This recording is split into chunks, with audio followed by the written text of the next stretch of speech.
Izin Bapak Ibu, saya mulai nggih. Bismillahirrahmanirrahim. Assalamualaikum warahmatullahi wabarakatuh. Bismillah, Alhamdulillah. alhamdulillah, syukurillah, wala hawla wala quwata illa billah, asyhadu an la ilaha illallah, wa asyhadu anna Muhammadan Rasulillah. Allahumma salli ala Sayyidina Muhammad wa ala ali Sayyidina Muhammad ibni Abdillah, amma ba'du. Yang saya hormati Ibu Kepala Sekolah, Ibu Oktavia Eka Kusuma Ningtyas. Yang saya hormati eh, narasumber parenting pagi ini, Ibu Dokter Siti Lukmana, dan Bapak Ibu Guru serta Bapak Ibu Wali Murid yang berbahagia. Puji syukur, marilah bersama-sama kita panjatkan kehadirat Allah Subhanahu Wa Taala, karena hanya atas rahmat dan izinnya kita semua diberi kesempatan untuk menghadiri kegiatan parenting SLB YPAB pagi ini secara maya. Salam dan salam semoga selalu tercurah kepada junjungan kita Baginda Rasulullah SAW. Bapak Ibu, terima kasih sudah berkenan meluangkan waktunya untuk mengikuti kegiatan parenting, dan terima kasih yang tulus juga kami sampaikan kepada Ibu Dr. Siti Lukmana yang sudah berkenan untuk berbagi ilmu dengan kita semua pagi ini dalam mempersiapkan anak kita, khususnya sesuai dengan tema parenting pagi ini adalah mempersiapkan golden age untuk anak-anak kita dengan pola asuh yang sesuai dengan dan asupan gizi yang seimbang. Anak merupakan kebanggaan bagi kita, merupakan harta yang tak ternilai untuk kita semua. Untuk itu, apapun akan kita lakukan untuk mempersiapkan masa depan anak-anak kita, supaya ke depan betul-betul menjadi anak yang mandiri, anak yang soleh dan solihah, yang betul-betul bisa menyambung sejarah dari orang tuanya. Dan kita semua beruntung pagi ini, kita semua akan mendapatkan ilmu, akan mendapatkan pencerahan bagaimana mempersiapkan diri kita dalam rangka menjadikan anak-anak kita menjadi generasi yang seperti yang kita harapkan. Karena uh, menurut pandangan Islam, semua manusia itu akan putus amalnya ketika sudah mati, kecuali tiga hal. Salah satunya adalah anak yang saleh, salehah, dan mendoakan orang tua. Nah, untuk itulah insya Allah dalam rangka menciptakan generasi yang soleh-soleh, yang soleh dan solehah, yang sehat, eh, eh, ini apa namanya, SLB YPAB menggelar kegiatan parenting pagi ini dengan menghadirkan narasumber yang luar biasa, Ibu Dokter Siti Lukmana. Bapak Ibu, agar kegiatan parenting pagi ini selalu mendapat keberkahan dari Allah Subhanahu wa taala, marilah bersama-sama kita buka dengan doa menurut agama dan kepercayaan kita masing-masing. Berdoa mulai.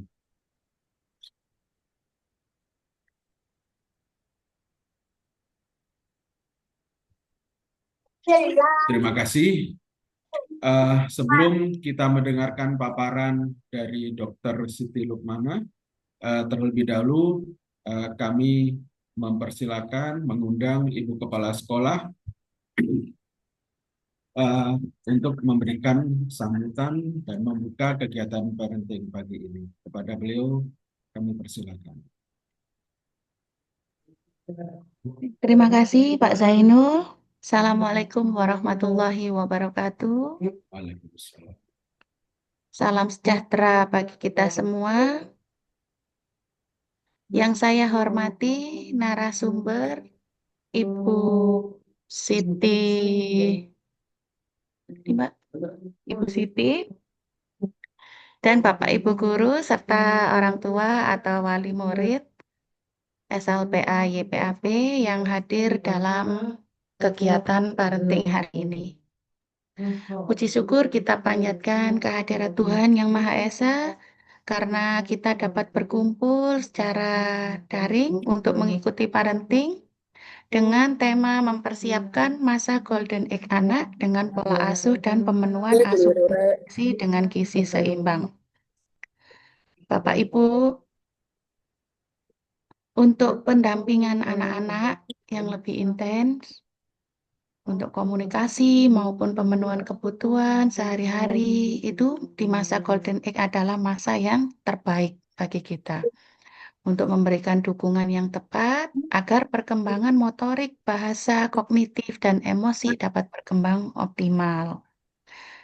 Nah, untuk itu semua, maka kegiatan ini, Zoom ini diadakan yaitu dengan harapan orang tua dan sekolah dapat semakin bersinergi menciptakan pendampingan yang terbaik bagi anak-anak kita semua. Terima kasih untuk Dr. Siti Lukmana di pagi hari ini nantinya bisa memberikan pendidikan ilmunya untuk kita semua. Dan terima kasih untuk orang tua yang bisa hadir.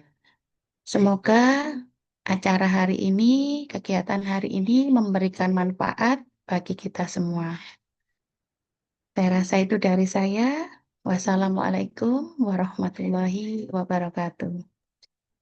Waalaikumsalam warahmatullahi wabarakatuh. Singkat, padat, dan berisi. Terima kasih banyak Ibu Oktavia. Baik, ya tadi disampaikan oleh Ibu Oktavia Eka Kusuma Mintias atau yang familiar kita panggil Ibu Vivi, bahwa masa Golden Age ini memang masa yang krusial untuk anak-anak karena di masa itu eh, pertumbuhan aspek-aspek pada diri anak ini akan tumbuh secara signifikan, kognitif, motorik, eh, afektif, dan saya pikir bukan hanya itu, bahwa dalam diri manusia kita memiliki aspek jasmani rohani, ya.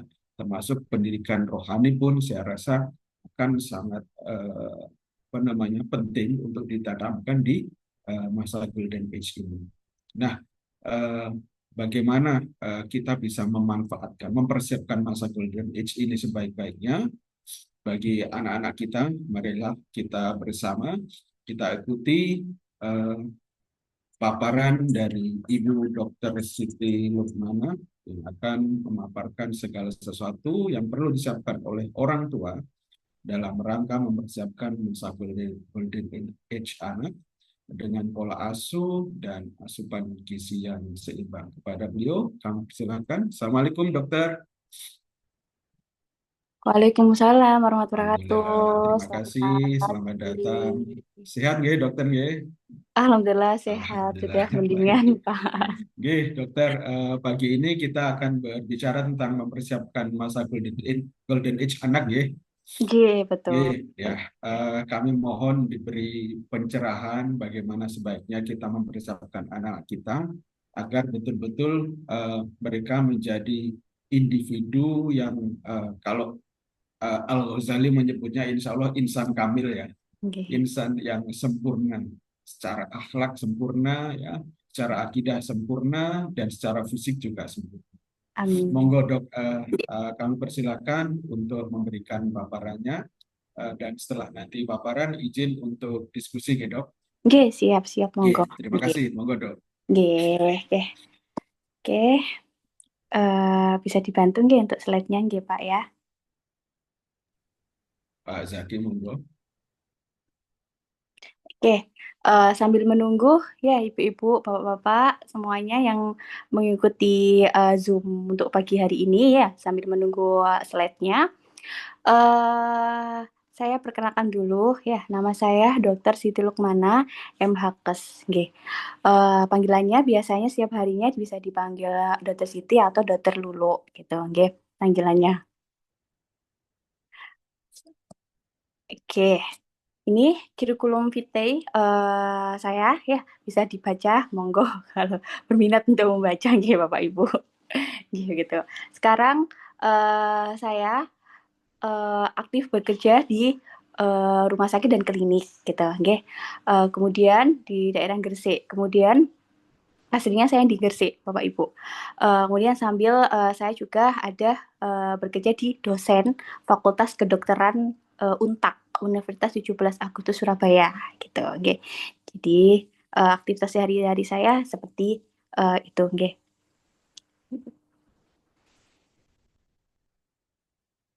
Oke, sebelum memulai untuk kita sharing-sharing ya Bapak Ibu ya, kita juga sama-sama belajar gitu ya intinya sama-sama belajar, sama-sama sharing gitu.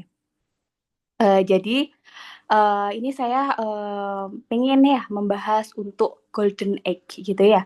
Jadi mempersiapkan masa kemasan anak itu seperti apa gitu. Oke. Jadi mulai dari gizinya gitu ya, pendidikannya dan lain-lain gitu. Oke, tapi kita lebih fokus untuk pemberian nutrisi ya, pola asuh seperti itu. Oke. Oke. Next.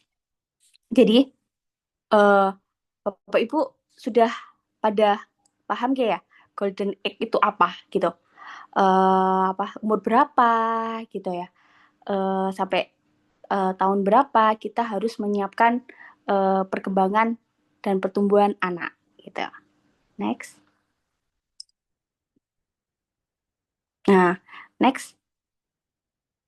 Jadi usianya itu ya Bapak Ibu bisa dimulai pada usia 0 sampai 6 tahun ya. Ada yang 0 sampai 5 tahun. Jadi anak baru ya, bayi gitu ya. Jadi kayak janin baru terbentuk di perut kita ya, yang ibu-ibu nggih ya, bukan bapak-bapak nggih.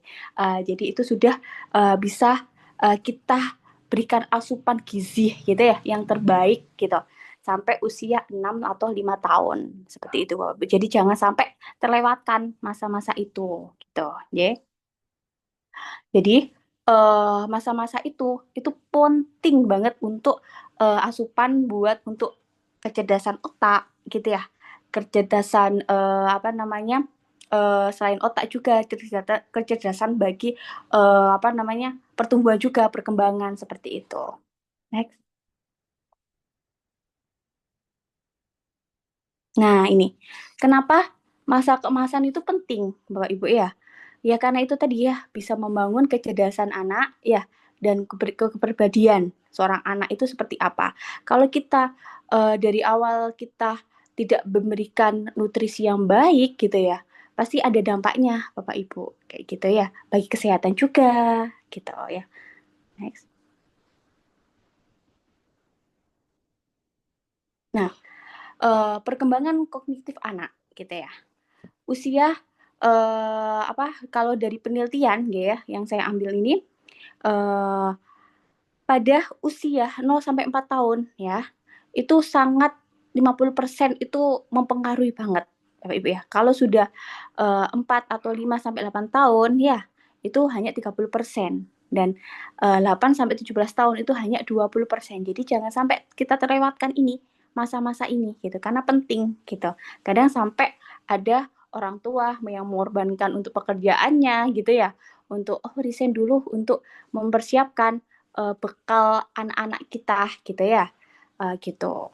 Kadang ada yang sampai seperti itu Bapak Ibu ya karena mereka mungkin ya uh, belum bisa misalnya membagi waktunya gitu ya karena miskondisi dari fisik atau mental kan kalau kita lagi hamil kan juga Bapak Ibu kan pada dipahami ya kadang ada yang mengeluhkan keluhan ya gitu keluhan yang kita apa namanya misalnya ya muntah, lemes atau apa nggak bisa aktivitas yang lebih kayak gitu-gitu ya. Itu juga apa namanya?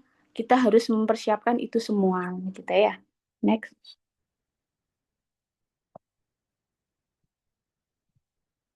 Nah, eh kalau dalam ini penelitian lagi ya, ada yang menyebutkan juga ya pada anak usia 3 tahun ya itu sebesar 70 sampai 80% ya gitu. Jadi 0 sampai 4 tahun tadi lebih biasanya lebih sering ya 0 sampai 3 tahun itu sangat pesat gitu perkembangan sel-sel otak pada manusia itu ya seperti itu.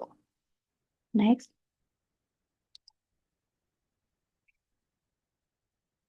Nah, faktor-faktor apa yang mempengaruhi perkembangan kognitif otak? Ya, kita ya, perkembangan kecerdasan anak-anak itu.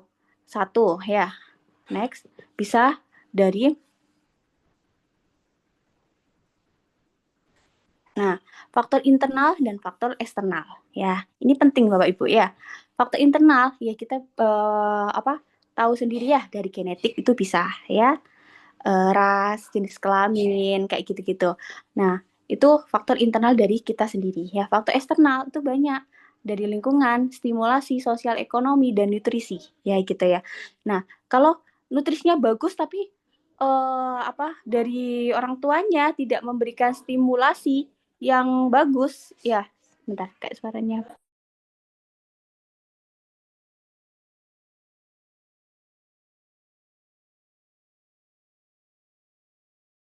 Maaf ya. Bentar, saya lanjut lagi. Faktor internal, faktor eksternal atau internal, faktor eksternalnya ya, itu ada lingkungan, stimulus atau stimulasi ya, sosial, ekonomi, dan nutrisi ya. Nah, ini kita bahas di sini ya. Lingkungan, satu. Dari mana? Misalnya ya, lingkungan dari keluarga ya. Lingkungan dari keluarganya seperti apa gitu ya. Contohnya juga, kalau semisal lingkungan di daerah Papua gitu ya, itu dari lingkungan misalnya pendidikan gitu, itu kan lebih bagus dari perkembangan teknologi juga, gitu kan lebih bagus di daerah Jawa kayak gitu ya. Jadi kecerdasannya juga kadang memang kenyataannya berbeda gitu ya, itu bisa gitu ya lingkungan. Kemudian stimulasi dari orang tua. Kadang juga ada yang anak yang misalnya ya telat berbicara atau apa gitu ya, karena tidak diberikan stimulasi kepada orang tua gitu, dibiarkan aja anak gitu ya, misalnya mainannya mainannya sama misalnya kan biasanya kan kebanyakan kan orang tua itu kan bekerja gitu ya, kemudian diajak ke neneknya yang sudah sepuh misalnya ya Bapak Ibu ya. Kemudian anaknya dikasih hanya gadget aja semisal gitu ya. Jadi interaksi anaknya tuh untuk stimulasi untuk berbicara itu juga kurang gitu. Gitu. Jadi peran orang tua juga sangat penting gitu ya. Jadi stimulasi yang baiknya gimana? Ya misalnya untuk perkembangan untuk berbicara ya kita harus memberikan stimulasi untuk anaknya diajak bicara. Walaupun anaknya itu nggak mengerti, masih umur misalnya ya masih 1 tahun gitu ya, 2 tahun, nggak paham ya. Ya udah nggak apa-apa, itu bakal akan di otak anak itu bakal terekam kata-kata, kosakata gitu. Jadi, "Adik, sudah makan?" gitu. Kadang dijawab, kadang gitu ya. Tapi kita ajak ngobrol terus gitu ya. Stimulasi di kandungan juga seperti itu, anak masih di perut ya, perut ibu ya, masih berapa bulan gitu ya, misalnya ya masih belum lahir ya ibaratnya gitu. Itu juga mempengaruhi. Jadi ada penelitian juga yang menyebutkan ya, jurnal yang saya baca juga itu kalau anak ya kalau di kandungan gitu dilus-lus diajak bicara itu akan mempengaruhi stimulasi kognitifnya anaknya itu tersebut gitu ya. Jadi bicara aja diajak adik gitu ya.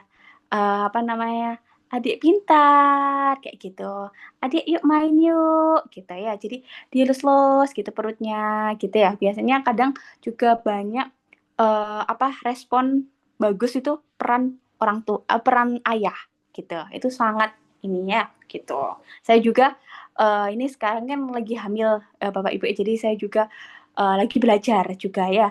Saya terapkan ya dikit-dikit saya terapkan untuk stimulasi dari kandungan, makanannya juga gitu ya, makanan gizinya gitu.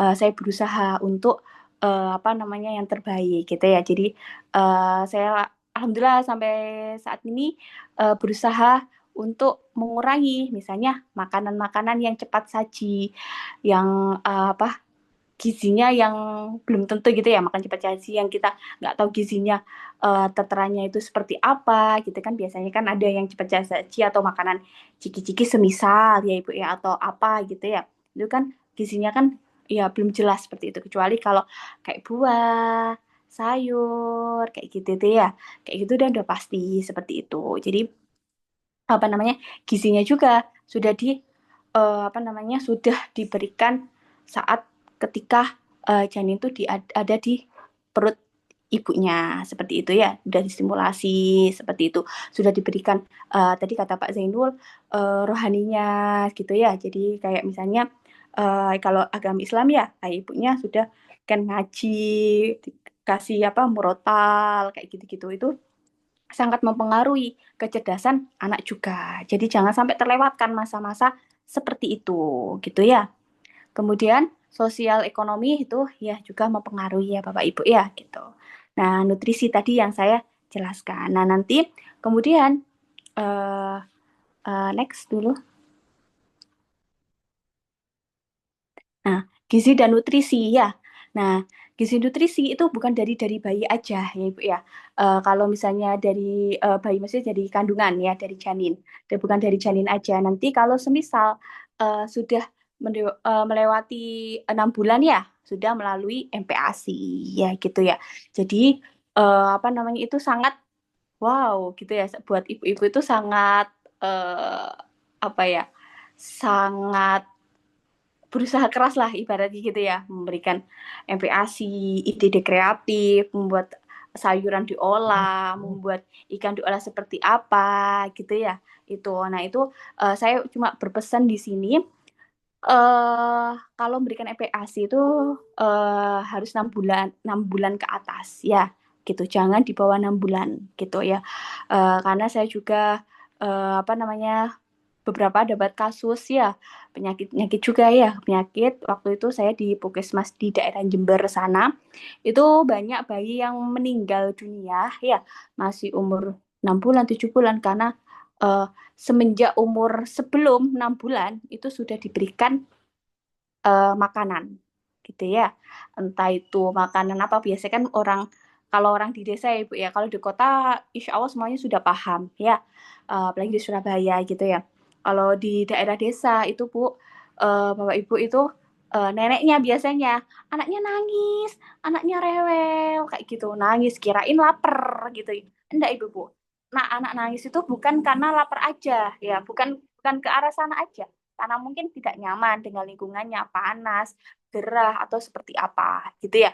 Pipis gitu ya, ngengek gitu atau lingkungan lah bisa mempengaruhi gitu. Jadi bukan hanya oh itu lapar, udah dikasih makan aja, jangan. Akhirnya apa?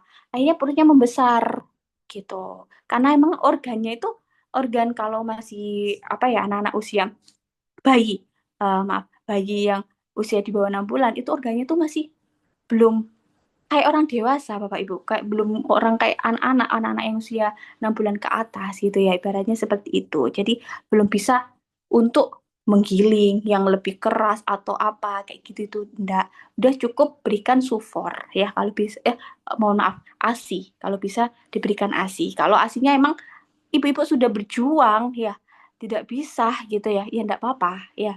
Tetap harus dikasih kalau ASI enggak bisa ya sufor, tapi saya menyarankan untuk memberikan ASI dulu, itu ASI yang terbaik gitu ya ibu-ibu ya gitu. Jadi saya pesan saya umur 6 bulan itu harus baru-baru diberikan MPASI, jangan di bawahnya gitu. Akhirnya bayi tersebut ya meninggal dunia Bapak Ibu gitu ya. Orang tuanya ya ini menyesal ibaratnya seperti itu, yaitu pesan saya aja ya. Jadi sekarang ini karena saya masih banyak menemukan kasus-kasus seperti itu gitu ya gitu.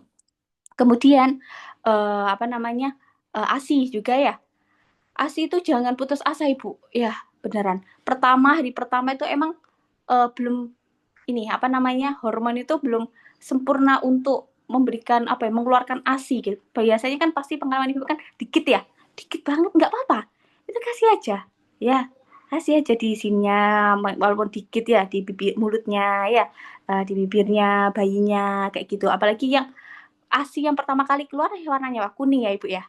Nah, kolostrum ya kuning itu sangat, aduh jangan dibuang ya Ibu, itu sangat gizinya itu sangat luar biasa itu Ibu-ibu ya. Itu jangan sampai dibuang ya. Itu yang pertama kali keluar biasanya itu warnanya kuning gitu ya. Nah, itu tuh gizinya sangat luar biasa Ibu-ibu itu. Jadi jangan sampai terbuang gitu ya. Itu.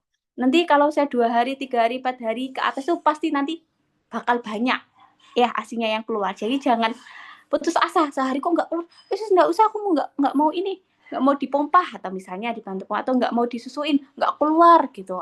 Ibunya udah stres, anaknya udah nangis, terus nggak apa-apa. Ibunya harus tetap relax gitu ya, relax. Karena kalau ibunya itu semakin stres ya, ASI nggak akan keluar ibu, gitu ya. ASI nggak bakal keluar kalau kita semakin stres, gitu ya.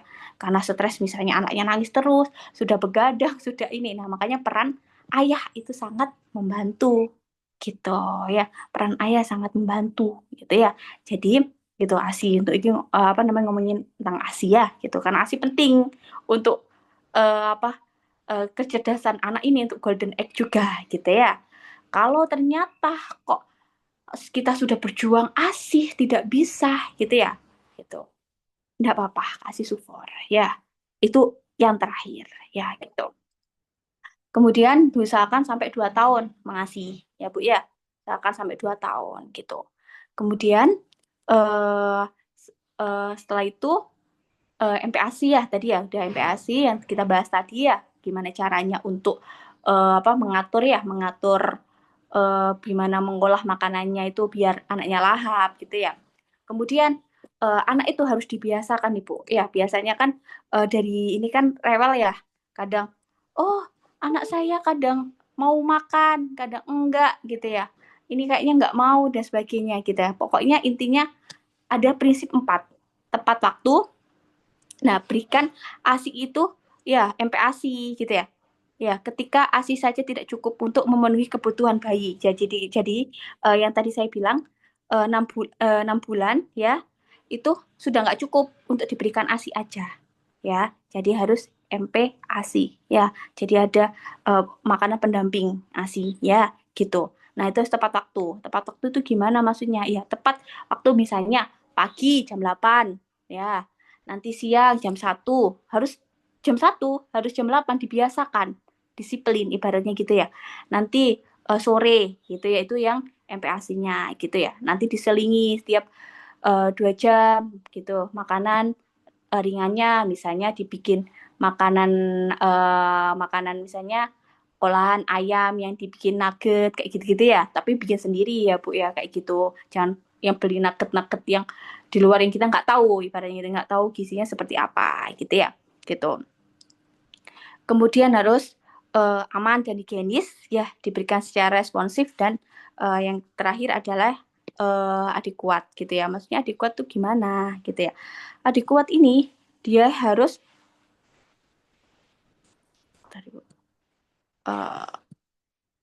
harus ini rutin seperti itu ya yang tadi itu gitu ya kemudian next nah pedoman gizi yang tadi ya harus imbang misalnya ya ada karbohidrat ya protein dan lemak ini pasti ibu-ibu udah paham semuanya ya jadi ada yang slide bawahnya next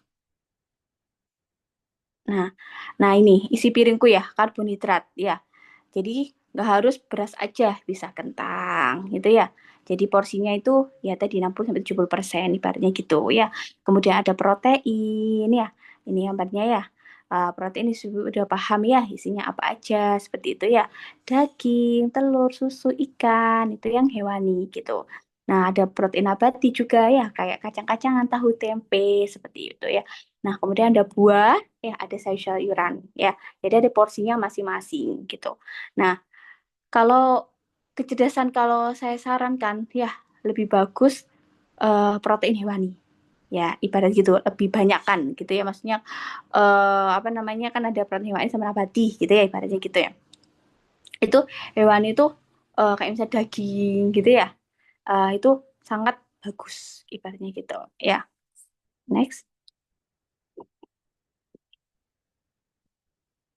nah nah ini ya diberikan bekal dibawakan sekarang kan sudah ada MPG juga ya Bapak Ibu ya nah kayak gini ya isinya ya kalau anaknya repot makan ya harus dikreativitas seperti apa kan ibu-ibu sekarang kan udah pinter-pinter gitu ya cara mengolah makan seperti apa gitu ya. Nah, kemudian apa namanya? Jangan lupa ya diberikan susu ya atau air putih ya gitu ya. 2 sampai 3 gelas. Next. Nah, Nah, sebelum ke sana ya, kadang apa namanya orang tua itu bingung ya mau ngatur jadwal makanannya seperti apa untuk anak-anak yang usia masih golden egg ya misalnya. Misalnya ya, yang tadi saya jelaskan juga, misalnya jadwalnya teratur ya, sebelum bahas ini ya Bapak Ibu ya, jadwalnya harus teratur ya. Jadi misalnya tadi jam 8 ya, gitu. Nah, kemudian eh, makanan diusahakan harus di meja ya, biar nggak rewel, udah dibiasakan Bapak Ibu ya. Meja makan, posisi duduk gitu ya. Kemudian durasi makanannya itu jangan lebih dari sampai 30 menit gitu. Ya, jangan sampai kalau dulang anak-anaknya ya, jangan sampai lebih dari 30 menit. Ya, kenapa? Karena mereka akan bosan Bapak Ibu ya. Gitu ya. Gitu. Kemudian minum air putih ya,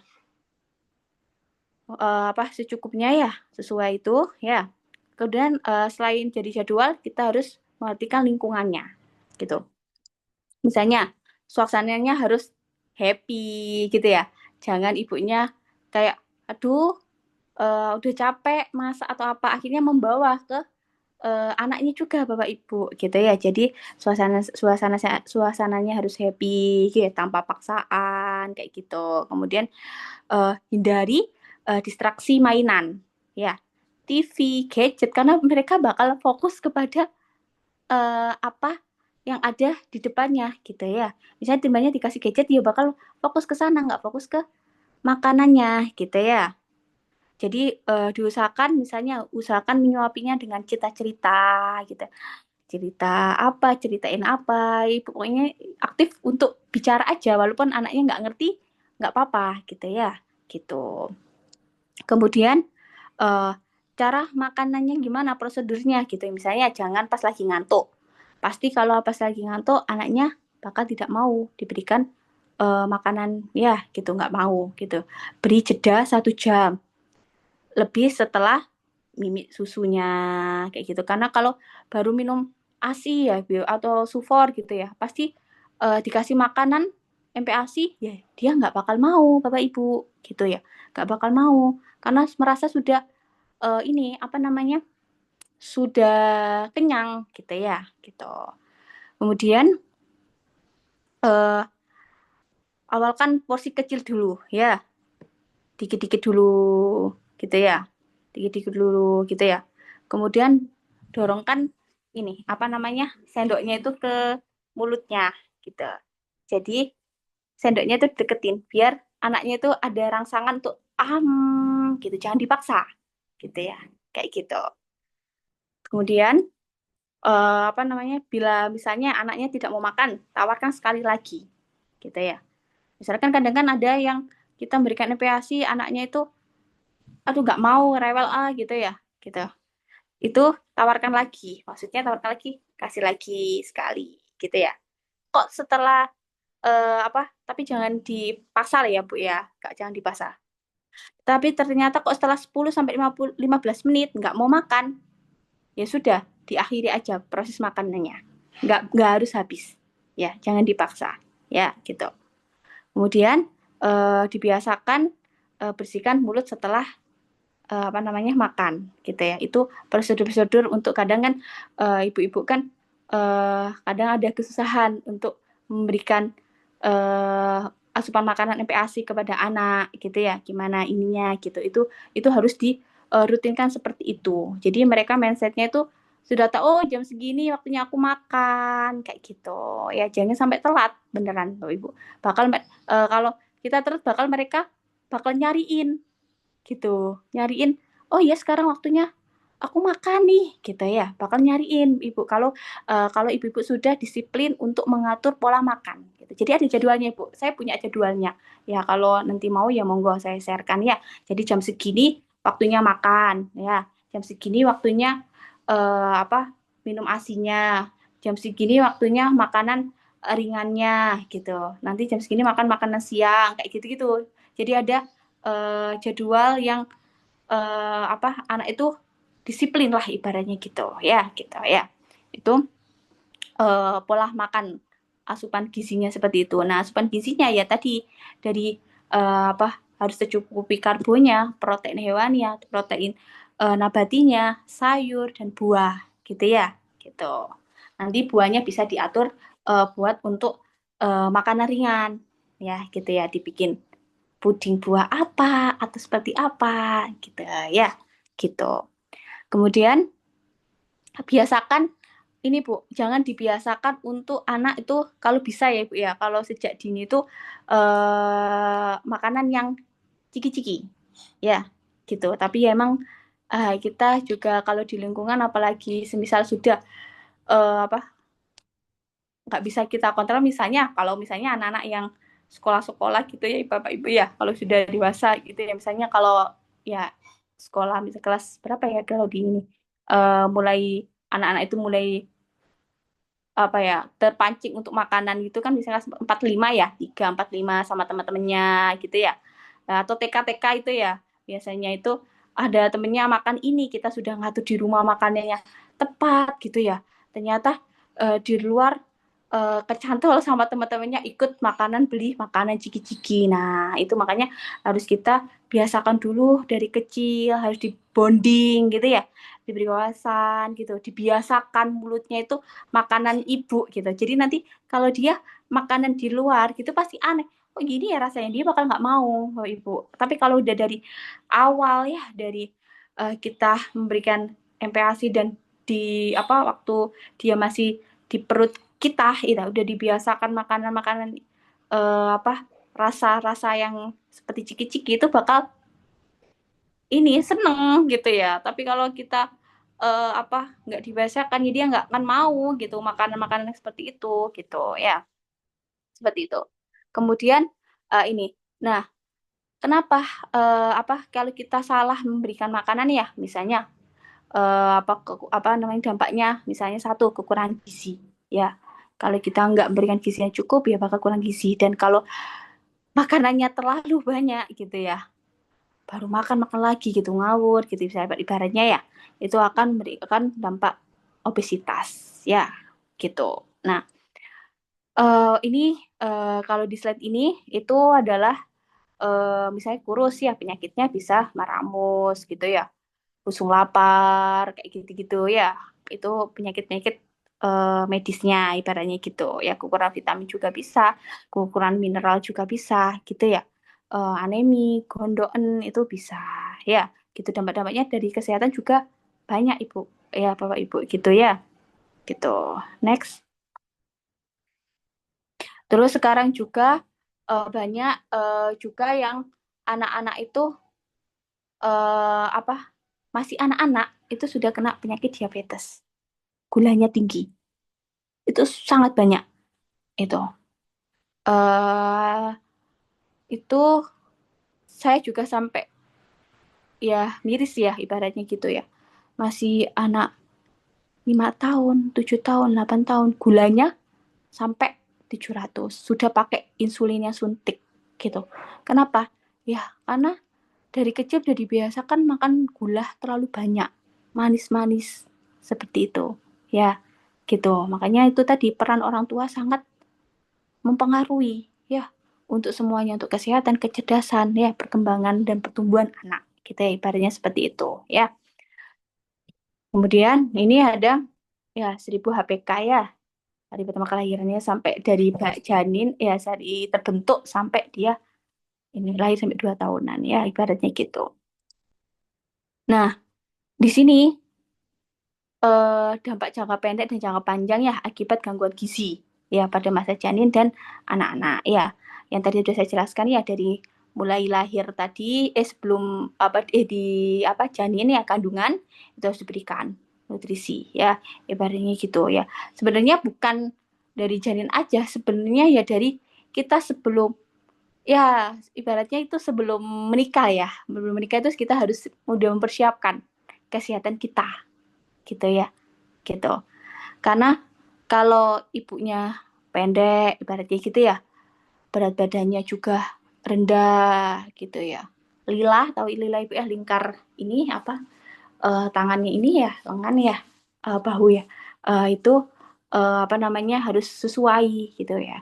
Nah biasanya kalau di ANC Puskesmas itu bisa diukur gitu. Itu mempengaruhi gizi, Pak Ibu, gitu ya, mempengaruhi gizi anak juga.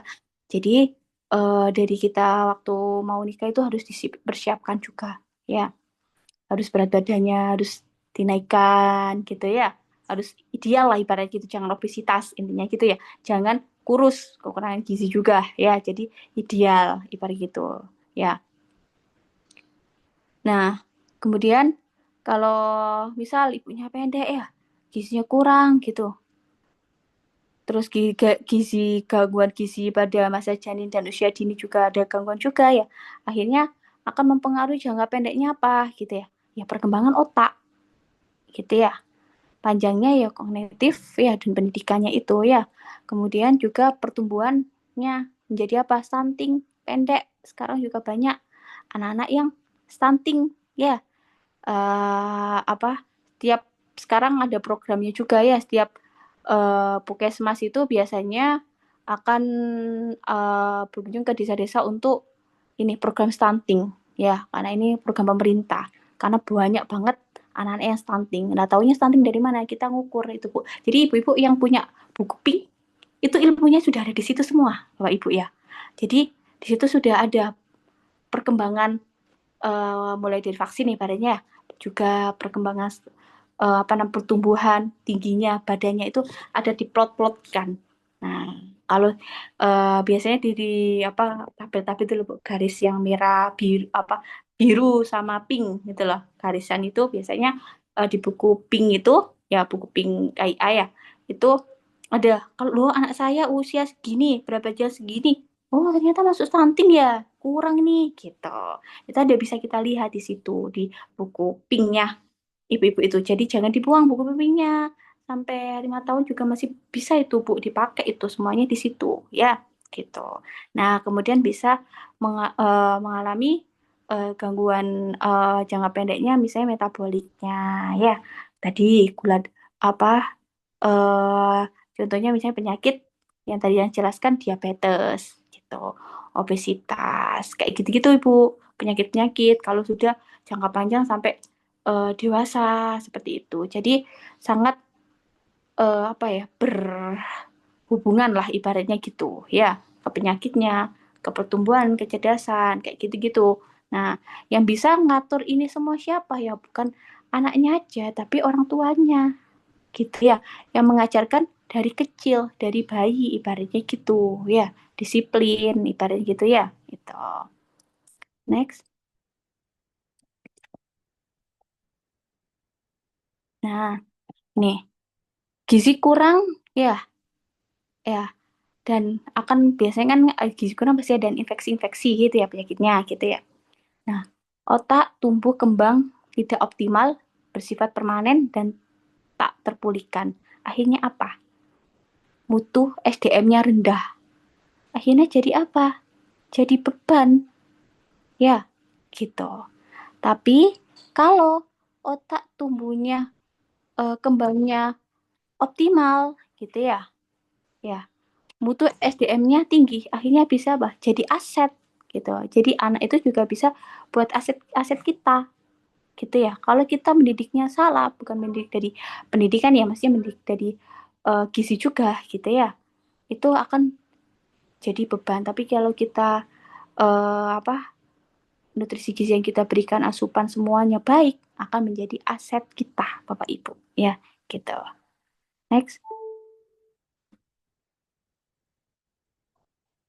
Oke, oke, terima kasih. Itu yang bisa saya sampaikan. Ya, Assalamualaikum warahmatullahi wabarakatuh. Waalaikumsalam warahmatullahi wabarakatuh.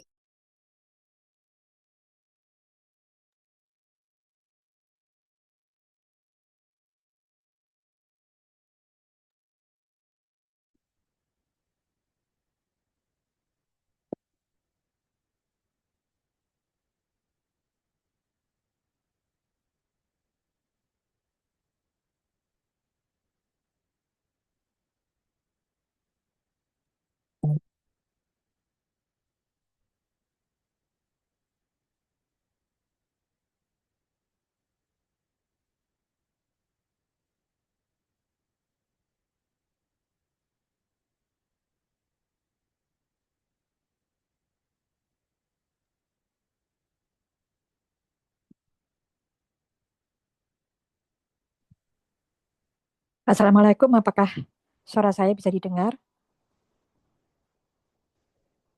Oke, Bu Tantri bisa. Bisa, ya. Terima Iya. kasih, Dokter Siti. Lukmana, saya Tantri yang insya Allah akan menggantikan Pak Zainul yang Pak Zainul saat ini sedang ada keperluan. Nah, baik, Bapak Ibu wali murid, demikian materi yang telah dipresentasikan oleh Dokter Siti Lukmana. Insya Allah materinya ini sangat luar biasa, insya Allah banyak membawa manfaat nantinya. Dokter Siti Lukmana sudah memberikan materi mulai dari faktor internal, eksternal, apa yang bisa berpengaruh terhadap tumbuh kembang anak. Kemudian beliau juga sudah memaparkan kasus-kasus yang di lapangan apabila ada ibu-ibu di saat mengandung tidak tidak bisa memenuhi nutrisinya, kemudian pengaruh jangka panjang, pendek maupun panjang ketika anak mengalami gangguan gizi. Itu semuanya sudah diberikan oleh Dr. Siti Lumana dan sekarang saatnya Bapak Ibu, mungkin ibu-ibu ya yang hadir di sini, ibu-ibu wali murid, mungkin ada yang kurang paham atau ada pertanyaan yang mengenai pemenuhan gizi di masa-masa golden age ini, atau mungkin Bapak Ibu wali murid ada pengalaman yang bisa diberikan kepada kami semuanya, silahkan. Mungkin ada yang sudah raise hand. Mungkin Ibu Arya bisa membantu, mungkin ada yang sudah raise hand.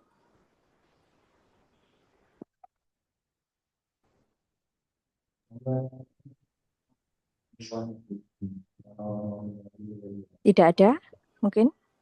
Belum ada. Belum ada. Begini, untuk menunggu Dokter Siti, ya, saya izin bertanya, Dokter. Ini kan golden age ini kan antara usia 0 sampai 5 ya, Dokter ya. Nah, misalkan Dokter setelah itu ya, setelah masa itu atau masa-masa itu anak-anak itu ada yang sulit makan. Itu kan umum ya, Dokter ya.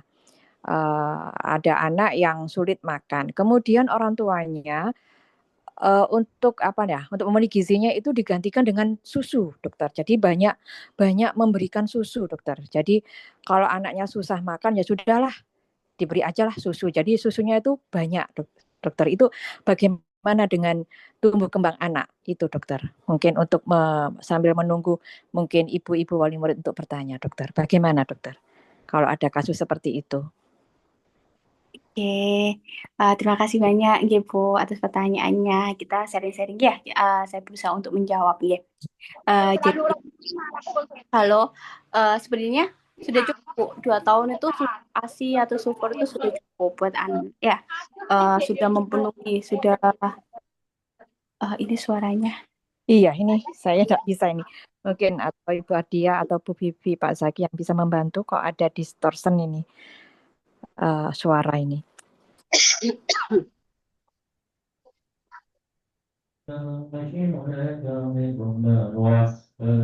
Pak Zaki boleh minta tolong Pak Zaki di unmute.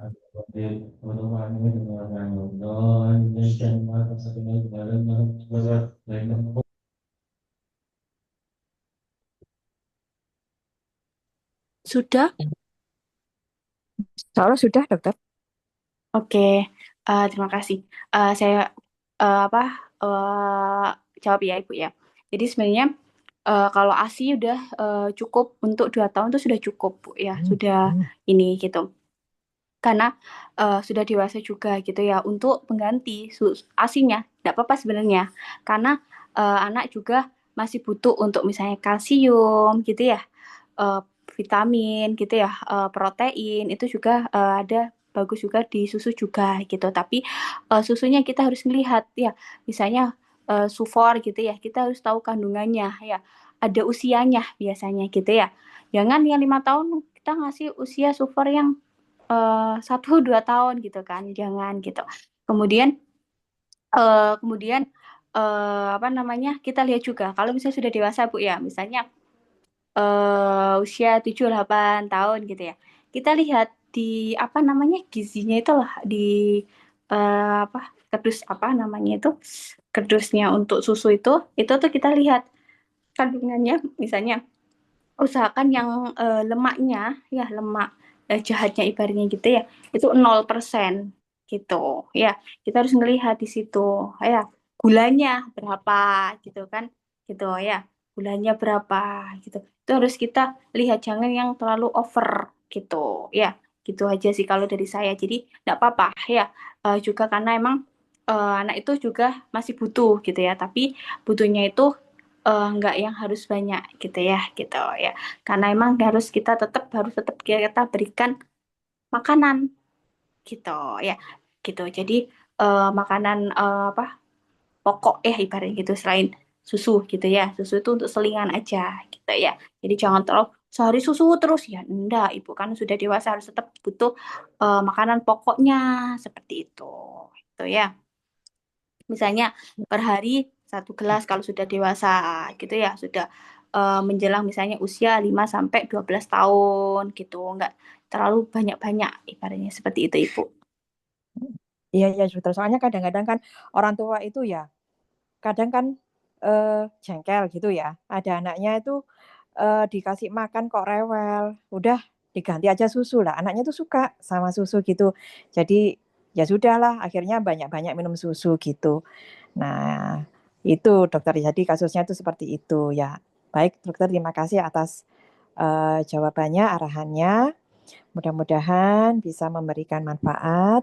Dan selanjutnya masih terbuka waktu yang Ada Mama Ataya dan Mama Jesslyn yang raise hand. Siapa dulu? siapa dulu? Mama Ataya boleh, Mama kemudian Ataya. kemudian dilanjut dengan Mama Jesslyn ya, gitu ya. Ya. Silahkan Mama Ataya. Oke, Assalamualaikum warahmatullahi wabarakatuh. Terima kasih Bu Waalaikumsalam. Dokter Siti atas pemaparannya terkait dengan pemenuhan gizi. Sejauh mana, karena ada kan kalau SD ini mulai dari kalau STK sampai SD kan masanya agak panjang nih Dok, mulai dari apa namanya setelah balita gitu, terus pemenuhan gizi sampai ke menuju puber gitu. Sejauh mana pemenuhan gizi itu mempengaruhi apa namanya proses tumbuh kembang menuju pubertas itu, Dok?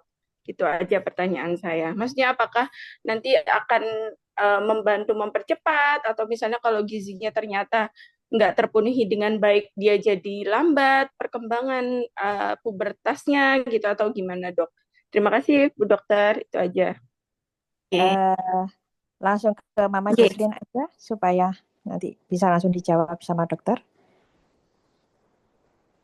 Silahkan Mama Jesslyn. Mungkin bisa di unmute ya. Masih ada kesulitan? Nah, ya. Iya, Silahkan. Ya. benar. Silahkan. Agak low HP-nya. Iya, nggak Jadi, apa-apa. iya, siang dokter semuanya. Saya tuh mau tanya, cara menghadapi anak kalau picky eater ya. Jadi dia itu makannya tuh sukanya pilih-pilih. Betul, iya. Nah, jadi kadang apa yang dibuatin itu dia enggak mau. Maunya makan ya itu aja yang kesukaan dia aja gitu loh. Nggak Jadi gimana variatif. cara mengatasi masalah kayak gitu. Itu yang pertama.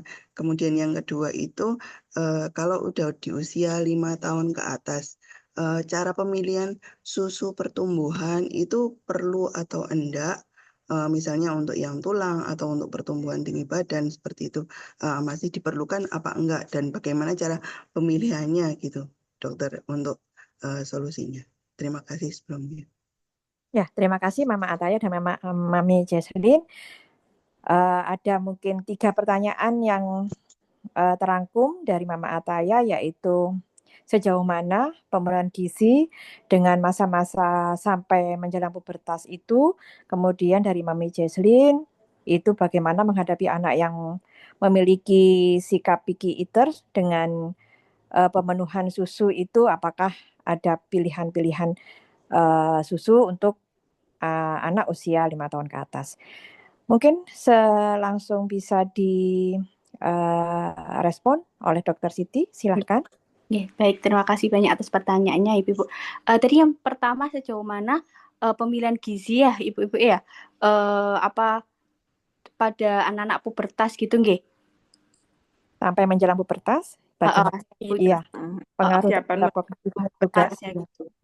Jadi Ibu, jadi ya sebenarnya sangat mempengaruhi tetap sampai pubertas, sampai kita dewasa, sampai kita lansia ya ibaratnya gitu ya, sampai kita ini tuh tetap itu harus tetap berjalan ya, gizinya itu makanan kita harus tetap berjalan, tetapi emang untuk perkembangan, untuk kecerdasan anak ya itu lebih, karena itu kan masih anak-anak usia 0 sampai 5 tahun atau 0 sampai 6 tahun itu otak itu kan masih berkembang ya ibaratnya gitu ya, pertumbuhan sangat pesat-pesatnya, hormonnya itu sangat pertumbuhannya sangat grafik, itu ibaratnya itu tadi kan berapa persen tadi, 70%, 80%, itu baiknya itu di usia itu yang harus diprioritaskan ibaratnya gitu ya, harus diutamakan gitu ya, utamakan itu lebih, karena kalau kita telat itu eman ibaratnya gitu ya untuk memberikan asupan gizinya gitu ya pada usia itu gitu. Jadi berikan yang terbaik lah ibaratnya itu di usia itu ya. Itu penting ibaratnya. Tapi untuk selanjutnya ya itu tetap juga ya. Tapi tetap harus ada gizi tadi, protein hewani tetap, karena kalau misalnya pubertas apalagi kalau usia-usia remaja ya kebanyakan biasanya gejalanya itu anemia. Kalau anak-anak yang perempuan ya ibaratnya gitu, karena misalnya pubertas, menstruasi, pendarahan gitu ya, keluar terus makanannya kurang tablet tambah darah. Sekarang kayaknya pemerintah mulai menggencarkan program di Puskesmas itu memberikan tablet tambah darah ibaratnya gitu ya, obat kepada anak-anak yang sekolah usia remaja ibaratnya gitu ya. Itu ya kayak gitu.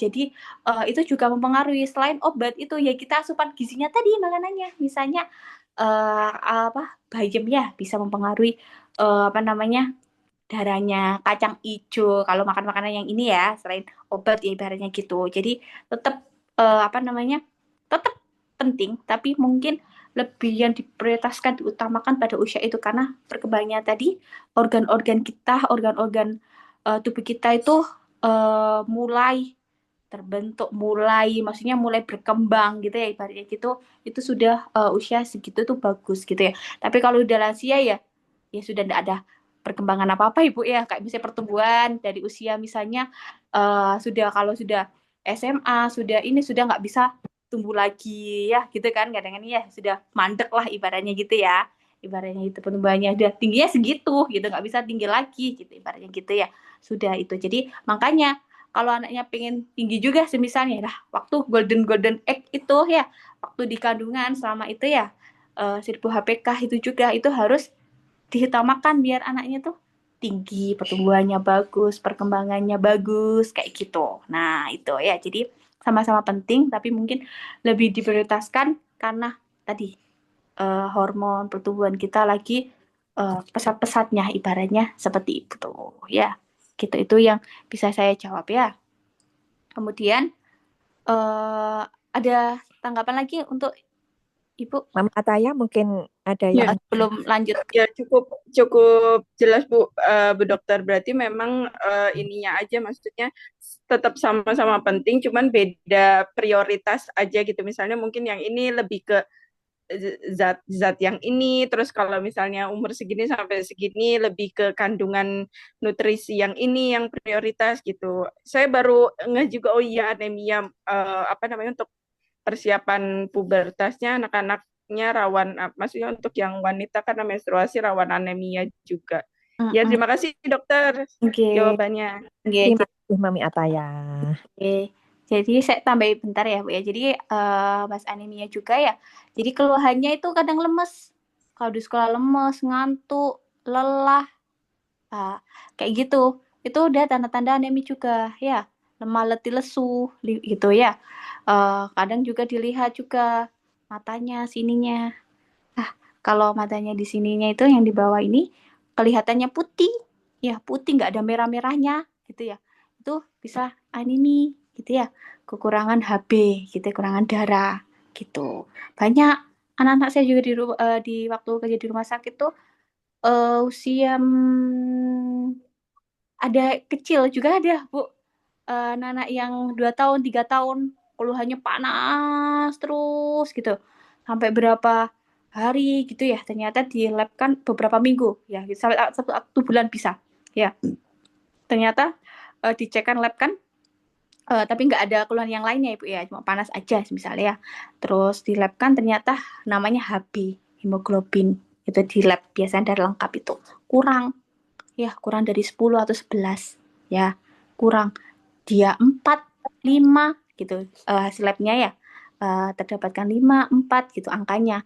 Itu wah, ini panasnya kenapa nggak bisa turun ya? Karena bisa HB-nya ini gitu, harus ditransfusi gitu. Kalau transfusi darah ya, tambah darah, biasanya kantong gitu kalau di rumah sakit gitu. Jadi harus apa ya?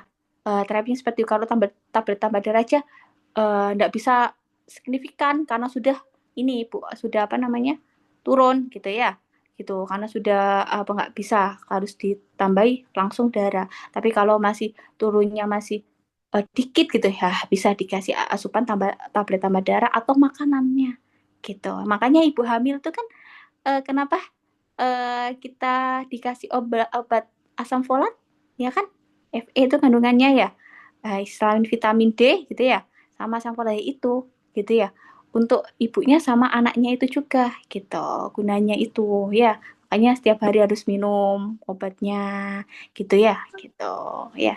Itu sih yang bisa saya sharingkan. Oke. Oke. Saya lanjutkan pertanyaan kedua ya. Iya, silakan dokter. Tadi pertanyaan kedua apa tadi usia Picky eater yang menghadapi anak yang picky eater. pilih-pilih makanan ya? Iya, pilih-pilih makanan. Dengan yang kedua ini dokter, setelah usia 5 tahun apakah ada pilihan susu yang harus dikonsumsi untuk anak yang sudah usianya sudah lebih dari 5 tahun? Oh, gitu. Oke. Yang apa namanya yang 5 tahun susu ya? 5 tahun. Kalau 5 tahun lebih untuk susu itu harus pilih susu yang apa gitu ya, Bu ya? Bener ya? Iya. Ya. Iya, gitu. Itu kalau apa susu, kalau saya menyebutkan merek kan tidak enak ya Ibu ya. Jadi intinya kalau misalnya untuk pertumbuhan ya, misalnya susu untuk pertumbuhan yang bagus ya dilihat kalsium ya, kalsiumnya gitu harus segini, proteinnya gitu. Jadi harus kalau merek sih ya banyak ya Bu ya. Ya. Gitu ya, kayak gitu misalnya. Kalau pokoknya intinya gulanya jangan terlalu banyak ya di takarannya itu, harus kadang kan dibandingkan. Jadi misalnya susu pertumbuhan ada ini gitu ya, dilihat. Saya juga kadang beli tuh apa beli makanan ya atau di supermarket semisal ya, atau minyak aja Bu ya, minyak goreng gitu, kita lihat di ininya apa kandungan ini ya, apa gizi ibarat gitu ya. Itu yang lemak itu saya kurangi ya, saya pilih yang 0%. Kayak gitu. Ya. Misalnya proteinnya tinggi, kita butuh karbohidratnya gitu ya. Yang tinggi, ya nggak apa-apa, kebutuhan kita maunya yang mana gitu ya. Misalnya kalau anak usia itu ya kayak tulangnya, pertumbuhan tulang ya. Kalsiumnya tadi itu bagus. Kemudian pertumbuhan misalnya tadi susah makan ya, lihat yang karbonya atau apa, makanan apa kayak gitu yang berapa persennya gitu, lebih diutamakan itu. Jadi harus bisa pilih-pilih dari situ, dari itunya ya. Kan saya juga enggak hafal untuk susu merek ini berapa persen kayak gitu. Jadi sesuai kebutuhan kondisi anaknya butuh apa sekarang ini. Misalnya tingginya kok kurang gitu ya. Oh, pengen naikkan pertumbuhan tingginya.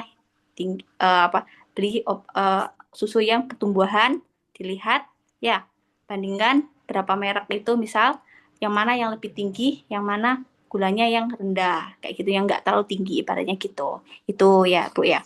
Terus yang kedua pertanyaannya tadi, anak makan pilih-pilih makannya ya, Peter ya.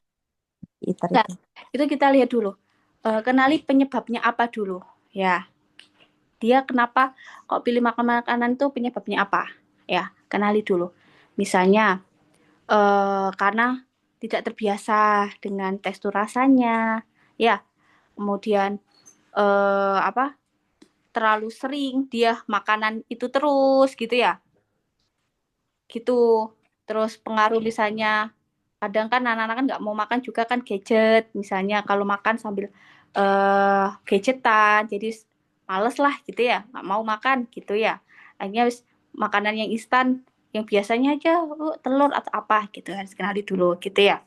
Terus misalnya dia sukanya lebih suka makanannya semisal apa Bu? Misalnya contohnya. Apa Mami? Jadi Sukanya? dia itu sukanya makanya keringan aja. Kalau dikasih kuah tuh susah, Oh, susah telan katanya. keringan. Iya, iya. Iya, Berarti kalau tapi tetap walaupun keringan, sayur mau, buah mau. nah itu buah mau. Kalau Iya. sayur itu kadang minta digoreng dulu gitu. Oh, gitu. Itu ya, Ya. Berarti ditumis gitu. nggih, nggih. Berarti yang kayak kuah-kuah gitu enggak mau ya? Iya, itu Sop dia di nggak mau. kuah gitu Betul-betul. ya. Iya, Ayam di iya. kuah. Oke. Enggak apa-apa. Hmm. Sebenarnya apa ini? Ini Bu, kita mengolahnya ya. Kembali lagi kita Ibu harus kreatif mengolahnya karena memang anak-anak itu kesulitan kita banyaknya di situ. Ada nggak mau makan ini ya. Kita harus pinter kreatif untuk mengolahnya. Misalnya tadi ya bayam gitu ya, dibikin keripik tapi tepung yang sehat gitu ya. Ya Goreng gitu. sendiri gitu ya. Iya gitu. Terus habis itu diolah semisal wortel dibikin campuran nugget gitu di Iya, iya. daging atau apa. Pasti dari Ibu Devi pasti udah ini pasti pinter lah ngatur-ngatur makanan mau ngolah apa itu di TikTok di ini resep-resep ngolahnya itu nggak masalah. Kalau misalnya kayak kuah tapi tetap kalau misalnya dikelola ya mau nggak masalah. Tetap kan kandungannya kan masih ada di situ Oh, ya. jadi nggak apa-apa ya meskipun sayur tapi dia tetap keringan gitu. Nggak Tetap ada kuahnya pokoknya itu ada. nggak masalah. Nggak masalah. Jadi tetap Oh. ada karbo, protein tadi ya, sayur ya, Betul. itu dikelola aja nggak apa-apa. Air putihnya yang banyak ya.